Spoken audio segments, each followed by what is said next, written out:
Alex decided to resign from his job to pursue a life of philanthropy. He is the founder of a social movement called Because I Said I Would. Here's Alex.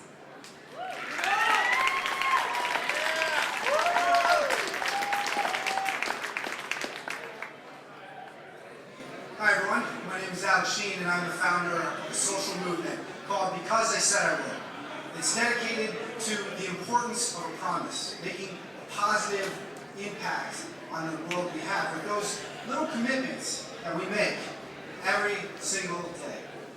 You see, my father, he was good with his promises. He was always good with his word. If Dad said he was going to show up, he was there. He wasn't a perfect man, not by any stretch.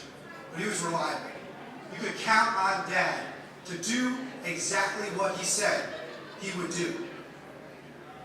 You see, my father was diagnosed with small cell lung cancer on July 4th, 2011. The disease spread throughout his body, to his pancreas, to his liver. And on September 4th of 2012, my father passed away. My stepmom asked me to give his eulogy, to say some words about my father. If you've ever had someone die that way, the image of their passing is burned into your memory. But I didn't want to remember my father by the way he died. I wanted to remember him by the way he lived, by the promises and commitments he had to me as his son. So I created this little card. It's very simple. Standard United States business card. 3.5 inches by 2 inches. On the back, completely blank.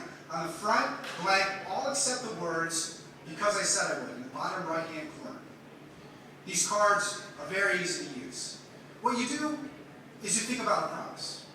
A commitment that you have to another person. Maybe a promise to yourself. Something you've been putting off because life just gets in the way. So you sweep it in the corner and it gathers dust. You write that promise on a card. You say, I'm going to fulfill this promise. I'm going to keep my word. And you give that card to someone you're making that promise to. Maybe send it to them in the mail. You tell that person, I'm going to fulfill my promise. And when I do, I give that card back. That card, it belongs to me. I'm going to earn it back. You remember why you set out to fulfill that goal in the first place. You go, you keep your promise, you get your card back, and you keep it as a reminder that you are a person of your word. That you came through for somebody when they needed you. That you came through for yourself because you realize that this life is short. These promise cards can be used for so many things. And I started handing them out for the first time at my father's funeral, and I offered to mail 10 of these cards to anywhere in the world for free. And so the requests started pouring in. This is a picture of the first 4 I sent out. Well, 4 turned into 40, turned into 400. I sent over 1,000 in a single day to places across the world, to 48 different countries. Because you see, there's something, I don't know, like elemental, I guess, about a promise. Something universal, international, human. I think we probably can understand what a promise, what a commitment is, maybe before we can even speak those first words. And so people use these cards in so many different ways. This is a picture of Alcon Levier, a sergeant in our military who asked for cards to send to his girlfriend back in the States. But he said, can you send me a few extra? Because you see, I'm an avionics engineer. I repair planes in Afghanistan. And I make promises every day. Promises to the flight crews who fly the planes that I repair. And I tell them that when they get on that aircraft, that helicopter, that plane, that I did my job. That I promised to fix that plane and they're going to come home safely on it because of me. Some promises aren't life and death. Some of them are cute. This little girl, who's 9 years old, here up in Northeast Ohio, was running for class president for the first time. Needed something for her campaign, right? So she said, well, I could use promise cards, because promises are important in politics, right? When she grows up, she'll figure it out. But for now, that help her win the seat. Or a woman who has a brother who was sick, going through dialysis for 6 years. They were on a rush visit to the hospital, and he said, Shanta, I can't do this anymore. I can't do it anymore. And she said, said, don't worry, I'll give you my kid. You just hang in there.